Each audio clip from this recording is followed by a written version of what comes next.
The Bell Witch legend is one of the most chilling and enduring ghost stories in American folklore. It revolves around the Bell family, who lived in Adams, Tennessee, in the early 19th century. John Bell, a prosperous farmer, his wife Lucy, and their children began experiencing strange and terrifying phenomena around 1817. It all started with eerie noises.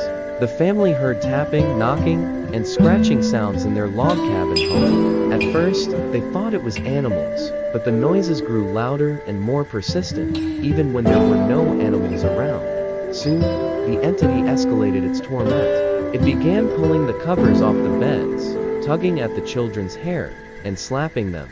John Bell and his daughter Betsy seemed to be the primary targets of the witch's malevolence.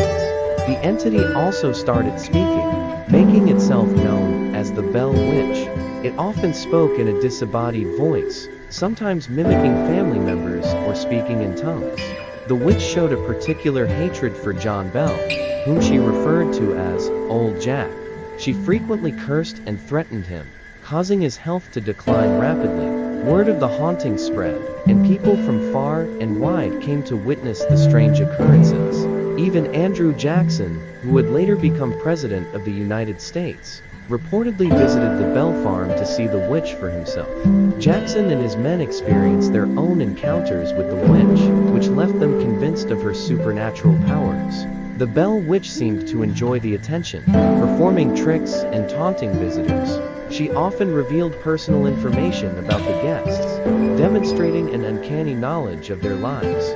Despite numerous attempts to rid the house of the spirit, the witch remained, growing more powerful and malicious over time. Betsy Bell, the daughter, suffered the most from the witch's wrath.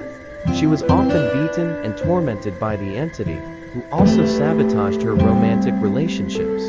The witch vehemently opposed Betsy's engagement to a local man named Joshua Gardner, causing Betsy to break off the relationship to avoid further torment. John Bell's health continued to deteriorate under the witch's relentless assault. He experienced episodes of facial swelling, difficulty swallowing, and other mysterious ailments. On December 20, 1820, John Bell died, and the Bell Witch took credit for his death, claiming she had poisoned him. The day of his funeral was marked by eerie laughter and songs from the witch, gloating over his demise. After John Bell's death, the witch's activity decreased, but did not cease entirely. She allegedly left the family in 1821, promising to return in 7 years.